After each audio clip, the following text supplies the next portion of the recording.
due within the next 4 years, and the legacy of his presidency may leave him with few options to pay it off.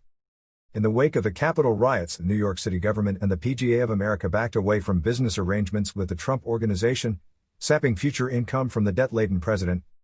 3 banks have announced they're cutting ties with him, including Deutsche Bank, his biggest creditor, limiting his ability to refinance debt. "It strikes me that the president is going through a collapse of his financial goodwill," said John Pottow, a commercial law professor at the University of Michigan. "There's a bunch of corporate actors who are running away from him, like Deutsche Bank, so I think the last thing they want to do is to refinance him," Pottow added. If more banks deem Trump a toxic client, he could face daunting obstacles in navigating his debt. Trump owes creditors at least $315 million, mainly through mortgages for Trump Organization hotels, resorts and golf courses, according to his 2020 financial disclosure. A Forbes analysis of Trump's finances, however, found that Trump likely owes at least $1 billion to creditors, some of which he has personally guaranteed. That he's personally guaranteed means that those lenders can get access to all the equity he owns in all of his other companies, said J.W. Verrett, a financial law professor at George Mason University and former House Republican aide who supported President-elect Joe Biden's campaign. "His personal wealth can take a hit," Verrett added.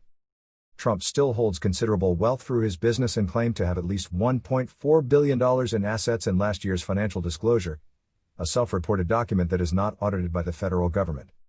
Just $5.8 million of his holdings appear to be in cash or other assets Trump could quickly liquidate in a crunch, according to an analysis by The Hill. A full picture of Trump's financial health is impossible to assemble without the tax returns and other financial documents he has refused to release for years.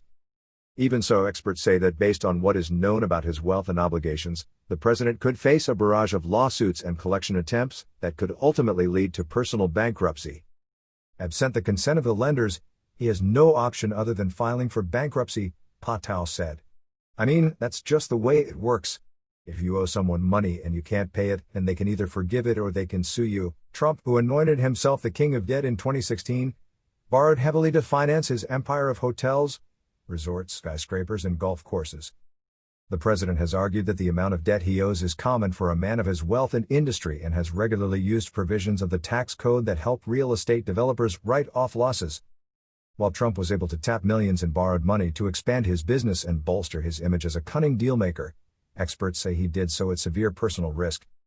The New York Times reported in October that Trump personally guaranteed hundreds of millions lent to him by Deutsche Bank, using his own assets as collateral to purchase properties and refinance other debt with the scandal-ridden lender.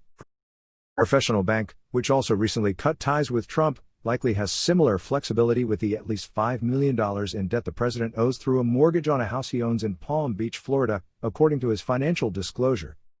That's likely to put Trump in a financial bind.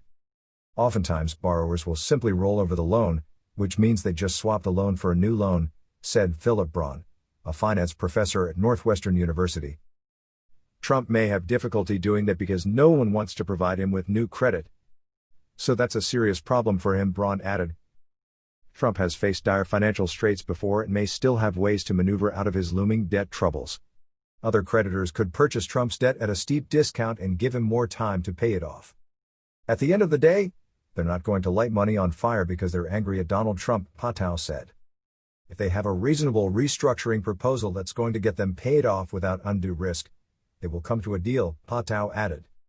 Trump could also start selling off properties or stakes he holds in real estate projects to cover his cash crunch, though Braun said the president may be more likely to turn to the courts as he has in the past. While Trump's financial liabilities may be manageable for now, potential legal trouble might make his debt insurmountable. New York State prosecutors are ramping up their investigation into Trump's business dealings, which could lead to criminal charges. The Attorney General of Washington, D.C., has sued the Trump Organization over the use of funds from the president's 2016 inaugural committee, and legal experts say Trump could face charges related to the Capitol riots. Barrett said that, along with steep legal fees, a criminal indictment could prompt Trump's creditors to speed up the collection of his personally guaranteed debt under certain debt covenants. As this pressure grows, the pressure on the lenders to accelerate payments grows, which limits his ability to get loans from anyone else, Barrett said. "I don't know if he's in a debt spiral yet, but I have to figure that's where this is headed," Barrett added.